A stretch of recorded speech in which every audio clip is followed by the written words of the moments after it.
ఆలోచనలో పడ్డా.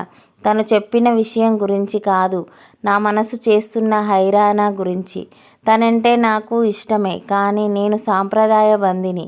ప్రేమ పెళ్లి తర్వాత భవిష్యత్తుపై బెంగ ఉన్న సగటు అమ్మాయిని.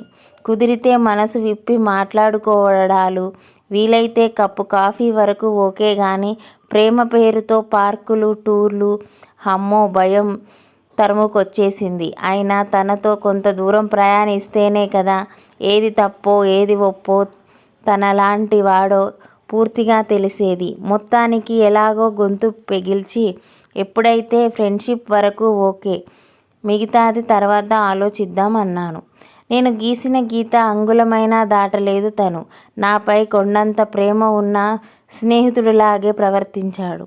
నిజం చెప్పాలంటే కొద్ది రోజుల్లోనే తన వ్యక్తిత్వం, మంచితనానికి ఫిదా అయ్యా. అయినా ఐ టు లవ్ యూ అని చెప్పడానికి ఏదో మొహమాటం. కుటుంబం, సాంప్రదాయం, భయం, కట్టుబాట్లు అడ్డొచ్చాయి. అలా 3 ఏళ్లు కొనసాగిన మా ప్రేమలా